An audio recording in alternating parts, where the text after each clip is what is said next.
नमस्कार, मैं प्रेरणा शुरू करती हूँ आपके सामने मुंशी प्रेमचंद जी की विश्वविख्यात कहानी कफन। झोपड़ी के दरवाजे पर बाप और बेटा दोनों एक बुझी हुई आग की भांति खामोश बैठे हुए हैं और अंदर बेटे की युवा पत्नी बुधिया प्रसव वेदना की पीड़ा से पछाड़ खा रही थी। रह रहकर उसके मुंह से ऐसी दिल हिला देने वाली चीख निकलती थी कि दोनों कलेजा थाम लेते थे। सर्दियों की रात थी, प्रकृति सन्नाटे में डूबी हुई, सारा गांव अंधेरे में लय हो गया था।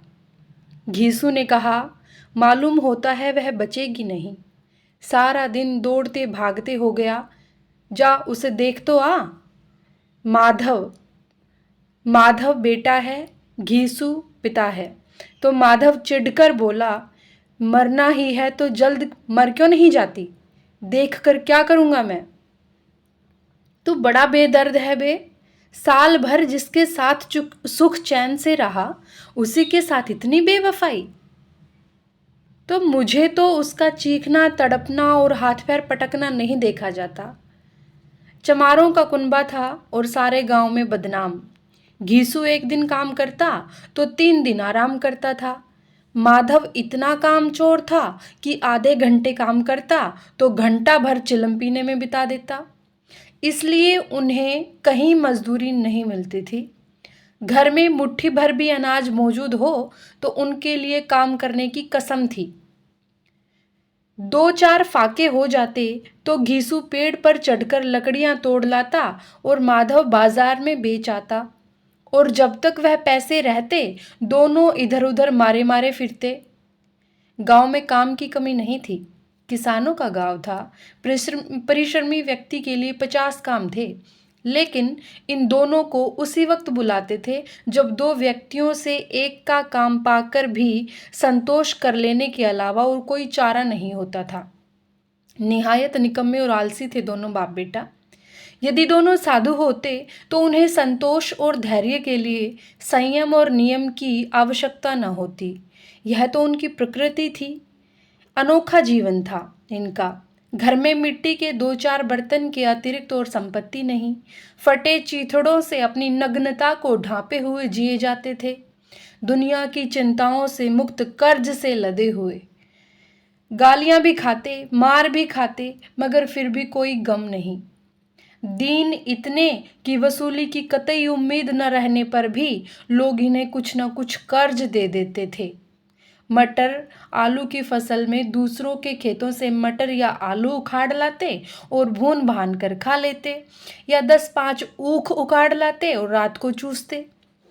घीसू की इसी आकाश वृत्ति से 8 वर्ष की आयु काट दी और माधव भी सपूत बेटे की तरह ही पद चिन्हों पर चल रहा था, बल्कि उसका नाम और भी उज्जवल कर रहा था। मतलब माधव कुछ था तो घीसू कुछ हद तक निकम्मा था, तो माधव उससे भी आगे था।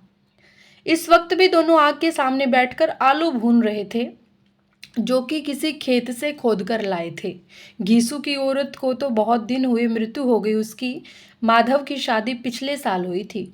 जब से यह औरत आई थी, उसने उस खानदान में व्यवस्था की नींव डाली थी। मतलब एक सुशील महिला थी और इन दोनों बेगैरतों को दोजख में भेजती रहती थी। मतलब काम करने के लिए प्रेरित करती रहती कि कुछ काम कीजिए, बिना काम किए काम नहीं चलेगा। जब से वह आई, यह दोनों और भी आराम तलब हो गए थे, बल्कि कुछ अकड़ने भी लगे थे।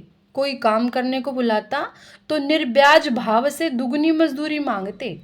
वही औरत आज प्रसव वेदना से मर रही थी और ये दोनों शायद इसी प्रतीक्षा में थे कि वह मर जाए तो हम आराम से सोएं। घीसू ने आलू निकाल कर छीलते हुए कहा, जाकर देख तो क्या हालत है उसकी। चुड़ैल का फिसाद होगा और क्या। यहाँ का तो ओझा भी 1 रुपया मांगता है, माधव ने कहा। माधव को भय था कि वह कोठरी में गया तो घीसू आलूओं का बड़ा भाग साफ कर देगा, खा जाएगा। वह बोला, मुझे वहां जाते भय लगता है, मैं नहीं जाऊंगा। तो माधव को घीसू कहता, भय किस बात का है, मैं तो यहाँ हूं ही, तो तुम ही जाकर देखो ना। माधव ने कहा, मेरी औरत जब मरी थी तो मैं 3 दिन तक उसके पास से हिला तक नहीं, और फिर वह मुझसे शर्म करेगी कि नहीं? घीसू ने कहा। जिसका कभी मुंह नहीं देखा आज उसका उघड़ा हुआ बदन देखूं? उसे तन की सुध भी तो नहीं होगी। मुझे देख लेगी तो खुलकर हाथ पांव भी नहीं पटक सकेगी, घीसू ने कहा। तो माधव बोला, मैं सोचता हूँ कि बाल बच्चा मैं सोचता हूँ कि बाल बच्चा हुआ तो क्या होगा। सोंठ गुड़ तेल कुछ भी तो नहीं है घर में। सब कुछ आ जाएगा, ऊपर वाला दे तो। जो लोग एक पैसा नहीं दे रहे हैं वे ही कल बुलाकर रुपये देंगे। मेरे 9 लड़के हुए, घर में कभी कुछ नहीं था, मगर ऊपर वाले ने किसी न किसी तरह बेड़ा पार ही लगाया। ये देख लो निकम्मों के हालात। जिस समाज में रात दिन श्रम करने वालों की अवस्था उनकी अवस्था से बहुत अच्छी नहीं थी, और किसानों के मुकाबले वे लोग जो किसानों की दुर्बलताओं से लाभ उठाना जानते थे कहीं अधिक संपन्न थे, वहाँ इस तरह की मनोवृत्ति का उत्पन्न हो जाना कोई आश्चर्य की बात नहीं थी। हम तो कहेंगे घीसू किसानों से कहीं अधिक विचारवान था, और किसानों के विचार शून्य समूह में सम्मिलित होने के बदले बैठकबाजों की कुत्सित मंडली में जा मिला था। हाँ, उसमें यह शक्ति न थी कि बैठकबाजों के नियम और नीति का पालन करता। इसलिए जहाँ उसकी मंडली के और लोग गांव के सरगना और मुखिया बने हुए थे, उस पर सारा गांव उंगली उठाता था। फिर भी उसे यह शांति तो थी ही कि यदि वह फटेहाल है तो कम से कम उसे किसानों के समान जी तोड़ शर्म नहीं करना पड़ता, और उसकी सरलता और निरीहता से दूसरे लोग बेजा फायदा नहीं उठाते। दोनों आलू निकाल निकाल कर जलते जलते खाने लगे। कल से कुछ नहीं खाया था, इतना सब्र न था कि ठंडा हो जाने दें। कई बार दोनों की जुबानें जल गई। छिल जाने पर आलू का बाहरी भाग बहुत ज़्यादा गर्म न मालूम होता, लेकिन दांतों तले पड़ते ही अंदर का भाग जुबान हलक और तालू को जला देता था, और उस अंगारे को मुंह में रखने से ज़्यादा खैरियत इसी में थी कि वह अंदर पहुंच जाए। वहां उसे ठंडा करने के लिए काफ़ी सामान थे, इसलिए दोनों जल्द जल्द निगल जाते। यद्यपि इस प्रयास में उनकी आंखों से पानी निकल आता। आराम से नहीं खा सकते थे वो, जल्दी मची हुई थी। घीसू को उस समय ठाकुर की बारात याद आई जिसमें 20 साल पहले वह गया था। उस दावत में उसे जो तृप्ति मिली थी वह उसके जीवन में एक याद रखने वाली बात थी। वाह भाई वाह, बारात याद आ गई। घीसू भाई साहब गए थे बारात में, तो क्या याद आई देखिए। आज भी उसकी याद ताजी थी। वह बोला, वह भोज मैं नहीं भूलता। तब से फिर उस तरह का खाना और भरपेट नहीं मिला। लड़की वालों ने सबको भरपेट पूड़ियाँ खिलाई थी, सबको बिल्कुल। छोटे बड़े सबने पूड़ियाँ खाई, और वो भी असली घी की। चटनी रायता 3 तरह के सूखे साग, एक रसेदार तरकारी, दही चटनी मिठाई। अब क्या बताऊं उस भोज में क्या स्वाद मिला। कोई रोक टोक नहीं थी, जो चीज़ चाहो मांगो, जितना चाहो खाओ। लोगों ने खाया, ऐसा खाया कि किसी से पानी न पिया गया। मगर परोसने वाले थे कि पत्तल में गरम गरम गोल गोल सुवासित कचौड़ियाँ डाल देते थे। मना करते कि नहीं चाहिए, पत्तल पर हाथ से रोके हुए थे, मगर वो थे कि दिए जाते थे। और जब सबने मुंह धो लिया तो पान इलायची भी मिली, मगर मुझे पान लेने की कहाँ सुध थी। खड़ा हुआ ना जाता था। चटपट खाकर जाकर अपने कंबल पर लेट गया। ऐसे बढ़िया दिल का मालिक था वो ठाकुर। मतलब इनको फ्री का मिल जाए बस बस, वाह वाह वाह वाह, उस बात को नहीं भूल रहे घीसू भाई साहब। माधव ने इन पदार्थों का मन ही मन मजा लेते हुए कहा, अब हमें कोई ऐसा भोज नहीं खिलाता। अब कोई क्या खिलाएगा, वो जमाना दूसरा था। अब तो सबको बचत सूझती है। शादी ब्याह में मत खर्च करो, क्रियाक्रम में मत खर्च करो। पूछो, गरीबों का माल बटोर बटोर कर कहाँ रखोगे? बटोरने में तो कमी नहीं है, हाँ खर्च में बचत सूझती है। तुमने कम से कम 20 पूरियाँ खाई होंगी। 20 से भी ज़्यादा खाई थी। मैं 50 खा जाता। 50 से कम मैंने भी नहीं खाई होंगी। अच्छा पट्ठा था तू, तो मेरा आधा भी नहीं है। आलू खाकर दोनों ने पानी पिया, और वहीं अलाव के सामने अपनी धोतियाँ ओढ़कर पाँव पेट में डाले सो रहे। कमाल की बात है, एक औरत प्रसव पीड़ा से अंदर तड़प रही थी और उनको सिर्फ अपने खाने और सोने की पड़ी थी। जैसे तो बड़े बड़े अजगर गेंडुलियां मारे पड़े हों। उधर बुधिया अभी तक कराह रही थी। सुबह माधव ने कोठरी में जाकर देखा तो उसकी औरत ठंडी हो गई थी, मतलब वो मर चुकी थी। उसके मुंह पर मक्खियां भिनक रही थी, पथराई हुई आंखें ऊपर टंगी हुई थी, सारा शरीर धूल से लथपथ हो रहा था। उसके पेट में बच्चा मर गया था। माधव भागा हुआ घीसू के पास आया।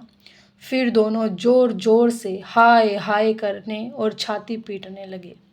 पड़ोस वालों ने यह रोना धोना सुना तो दौड़े हुए आए और पुरानी मर्यादा के अनुसार इन अभागों को समझाने और सांत्वना देने लगे। किंतु अधिक रोने पीटने का अवसर नहीं था। कफन की और लकड़ी की फिक्र करनी थी। घर में तो पैसा इस तरह गायब था जैसे चील के घोंसले में मांस, कुछ भी नहीं था। बाप बेटे रोते हुए गांव के जमींदार के पास गए। वह इन दोनों की सूरत से नफरत करते थे। कई बार इन्हें अपने हाथों से पीट चुके थे, चोरी करने के लिए, वादे पर काम पर न आने के लिए। उन्होंने पूछा, क्या है बे घिसुआ, रोता क्यों है? अब तो तू कहीं दिखाई भी नहीं देता, मालूम होता है इस गांव में रहना ही नहीं चाहता। घीसू ने उसके पैरों पर सिर रखकर आंखों में आंसू भरे हुए कहा, सरकार, बड़ी मुसीबत में हूँ। माधव की घरवाली रात को गुजर गई। रात भर तड़पती चीखती रही सरकार। हम दोनों उसके सिराहने बैठे रहे। दवा दारू जो कुछ हो सकता सब कुछ किया, मगर वह हमें दगा दे गई। अब कोई एक रोटी देने वाला भी नहीं रहा मालिक। तबाह हो गए, घर उजड़ गया। आपका गुलाम हूँ, अब आपके सिवा कौन उसकी मिट्टी पार लगाएगा? हमारे हाथ में तो जो कुछ था वह सब तो दवा दारू में उठ गया। सरकार की ही दया होगी तो उसकी मिट्टी उठेगी। आपके सिवा किसके दरवाजे पर जाऊं? जमींदार साहब दयालु थे, मगर घीसू पर दया करना काले कंबल पर रंग चढ़ाने के समान था। जी में तो आया कह दे, चल दूर हो यहाँ से। यूं तो बुलाने से भी नहीं आता, आज जब गरज पड़ी तो आकर मिन्नत कर रहा है। हरामखोर कहीं का बदमाश। लेकिन यह अवसर गुस्सा या दंड का अवसर नहीं था। जी में कुढ़ते हुए 2 रुपए निकाल कर फेंक दिए, मगर सांत्वना का एक शब्द भी मुंह से न निकला। उसकी तरफ ताका तक नहीं, जैसे सिर का बोझ उतारा हो। जब जमींदार साहब ने 2 रुपए दिए तो गांव के बनिए महाजनों को इनकार की हिम्मत कैसे होती? घीसू जमींदार के नाम का ढिंडोरा भी पीटना जानता था। किसी ने 2 आने दिए, किसी ने 4 आने। 1 घंटे में घीसू के पास 5 रुपए की अच्छी रकम जमा हो गई। कहीं से अनाज मिल गया, कहीं से लकड़ी, और दोपहर को घीसू और माधव बाजार में कफन लाने चले। इधर लोग बांस वांस काटने लगे। गांव की नरमदिल औरतें आ आकर लाश देखती थी और उसकी बेकसी पर 2 बूंद आंसू गिराकर चली जाती थी। बाजार में पहुंचकर घीसू बोला, लकड़ी तो उसे जलाने भर को मिल गई। क्यों माधव? माधव बोला, हाँ, लकड़ी तो बहुत है, अब कफन चाहिए। तो चलो कोई मामूली सा कफन ले लें। हाँ और क्या, लाश उठते उठते रात हो जाएगी, रात को कफन कौन देखता है? कैसा बुरा रिवाज है, जिसे जीते जी तन ढांकने को चीथड़ा भी ना मिले, उसे मरने पर नया कफन चाहिए। कफन लाश के साथ जल ही तो जाता है, और क्या रखा रहता है? यही 5 रुपए पहले मिलते तो कुछ दवा दारू कर लेते। दोनों एक दूसरे के मन की बात ताड़ रहे थे। बाजार में इधर उधर घूमते रहे। कभी इस बजाज की दुकान पर गए, कभी उसकी दुकान पर। तरह तरह के कपड़े, रेशमी और सूती देखे, मगर कुछ जचा नहीं। यहाँ तक कि शाम हो गई। तब दोनों ने जाने किस दैवी प्रेरणा से एक मदिरालय के सामने जा पहुँचे और जैसे किसी पूर्व निश्चित योजना से अंदर चले गए। वहाँ जरा देर दोनों असमंजस में खड़े रहे। फिर घीसे ने गद्दी के सामने जाकर कहा, साहू जी, एक बोतल हमें दे देना। उसके बाद कुछ चिखोना आया, तली हुई मछली आई, और दोनों बरामदे में बैठकर आराम के साथ पीने लगे। कई गिलास ताबड़तोड़ पीने के बाद दोनों सरूर में आ गए। घीसू बोला, कफन लगाने से क्या मिलता? आखिर जल ही तो जाता, कुछ बहू के साथ तो न जाता। माधव आसमान की तरफ देखकर बोला, मानो ऊपर वाले को अपनी निष्पापता का गवाह बना रहा हो। दुनिया का दस्तूर है, नहीं लोग बामनों को हजारों रुपए क्यों देते हैं? कौन देखता है परलोक में मिलता है या नहीं? बड़े आदमियों के पास धन है, फूको, हमारे पास फूकने को क्या है? लेकिन लोगों को जवाब क्या दोगे? लोग पूछेंगे नहीं कफन कहाँ है? घीसू हंसा, अबे कह देंगे कि रुपए कमर से खिसक गए, बहुत ढूंढा मिले नहीं, लोगों को यकीन न आएगा लेकिन फिर वही रुपए देंगे। माधव भी हंसा अपने इस अनपेक्षित सौभाग्य पर, बोला, बड़ी अच्छी थी बेचारी, मरी तो खूब खिला पिलाकर। आधी बोतल से ज़्यादा उड़ गई। घीसू ने 2 सेर पूड़ियाँ मंगाई, चटनी, अचार, कलेजियाँ। शराब खाने के सामने ही दुकान थी। माधव लपक कर 2 पत्तलों में सारे सामान को ले आया। पूरा 1.5 रुपया खर्च हो गया, सिर्फ थोड़े से पैसे बच रहे। दोनों इस वक्त मजे में बैठे पूड़ियाँ खा रहे थे जैसे जंगल में कोई शेर अपना शिकार उड़ा रहा हो। न जवाबदेही का डर था, न बदनामी की चिंता। इन सब भावनाओं को उन्होंने बहुत पहले ही जीत लिया था। घीसू दार्शनिक भाव से बोला, जब हमारा मन खुश हो रहा है तो क्या उसे पुण्य नहीं होगा? माधव ने श्रद्धा से सिर झुकाकर तस्दीक दी, जरूर से जरूर होगा। भगवान तुम अंतर्यामी हो, उसे बैकुंठ ले जाना। हम दोनों दिल से दुआ कर रहे हैं। आज तो खाना पीना मिला, वह कभी उम्र भर नहीं मिला था। आज जो खाना पीना मिला वह कभी उम्र भर न मिला था। एक पल के बाद माधव के मन में एक संदेह जागा। बोला, क्यों दादा, हम लोग भी एक न एक दिन वहां जाएंगे ही। घीसू ने इस भोले भाले जवाब का कुछ उत्तर न दिया। वह परलोक की बातें सोचकर इस आनंद में बाधा न डालना चाहता था। जो वहाँ हम लोगों से पूछेगी कि तुमने हमें कफन क्यों नहीं दिया तो क्या कहोगे? कहेंगे तुम्हारा सिर। पूछेगी तो अवश्य। तू कैसे जानता है कि उसे कफन न मिलेगा? तू मुझे ऐसा बेवकूफ़ समझता है? 60 साल क्या दुनिया में झक मारता रहा हूँ, उसको कफन मिलेगा और बहुत अच्छा मिलेगा। माधव को यकीन न आया। बोला, कौन देगा? रुपए तो तुमने चट कर दिए, वह तो मुझसे पूछेगी। उसकी मांग में तो सिंदूर मैंने डाला था। कौन देगा, बताते क्यों नहीं? वही लोग देंगे जिन्होंने अब की दिया। हाँ, अब की रुपए हमारे हाथ ना आएंगे। जो जो अंधेरा बढ़ता जा रहा था और सितारों की चमक तेज होती जा रही थी, मदिरालय की रौनक भी बढ़ती जा रही थी। कोई गा रहा था, कोई डींग मार रहा था, कोई अपने संगी के गले लिपटा जा रहा था, कोई अपने दोस्त के मुंह में कुल्हड़ लगाए देता था। वहाँ के माहौल में सरूर था, हवा में नशा था। कितने तो यहाँ आकर एक चुल्लू में मस्त हो जाते थे। मदिरा से ज़्यादा यहाँ की हवा उन पर नशा करती थी। जीवन की बाधाएं यहाँ खींच लाती थी और कुछ देर के लिए यह भूल जाते थे कि वे जीते हैं या मरते, या न जीते हैं न मरते हैं। और ये दोनों बाप बेटे अब भी मजे ले लेकर शराब की चुस्कियाँ ले रहे थे। सबकी नजरें इनकी ओर उठी हुई थी। दोनों कितने नसीब के धनी हैं, पूरी बोतल बीच में। भरपेट खाकर माधव ने बची हुई पूड़ियों का पत्तल उठाकर एक भिखारी को दे दिया, जो खड़ा इनकी ओर भूखी आंखों से देख रहा था। और देने के गौरव, आनंद और उल्लास का अपने जीवन में उसने पहली बार अनुभव किया कि देने में भी मजा आता है। घीसू ने कहा, ले जा, खूब खा और दुआ दे। जिसकी कमाई है वह तो मर गई, मगर तेरी दुआ उसे जरूर पहुंचेगी। रोए रोए से दुआ दो, बड़ी गाढ़ी कमाई के पैसे हैं। माधव ने फिर आसमान की तरफ देखकर कहा, वह बैकुंठ में जाएगी दादा, बैकुंठ की रानी बनेगी। घीसू खड़ा हो गया और जैसे आनंद की लहरों में तैरता हुआ बोला, हाँ बेटा, वैकुंठ में जाएगी। किसी को सताया नहीं, किसी को दबाया नहीं, मरते मरते हमारे जीवन की सबसे बड़ी लालसा पूरी कर गई। वह ना वैकुंठ में जाएगी तो क्या ये मोटे मोटे लोग जाएंगे जो गरीबों को दोनों हाथों से लूटते हैं और अपने पाप को धोने के लिए गंगा में नहाते हैं और मंदिरों में जल चढ़ाते हैं? श्रद्धालुता का यह रंग तुरंत ही बदल गया। अस्थिरता नशे की विशेषता है। दुख और निराशा का दौर हुआ। माधव बोला, मगर दादा, बेचारी ने जिंदगी में बड़ी पीड़ा भोगी, कितना दुख झेल कर मरी। यकायक वह आंखों पर हाथ रखकर रोने लगा, चीखें मार मार कर। घीसू ने समझाया, क्यों रोता है बेटा, खुश हो कि वह मायाजाल से आज़ाद हो गई। जंजाल से छूट गई। बड़ी नसीब वाली थी जो इतनी जल्दी मोहमाया के बंधन तोड़ दिए। और दोनों उठ खड़े होकर गाने लगे, ठगनी क्यों नैना झमकावे ठगनी, शराबकियों की आंखें और लगी हुई थी, इनकी ओर लगी हुई थी। और ये दोनों अपने दिल में मस्त गाए जाते थे।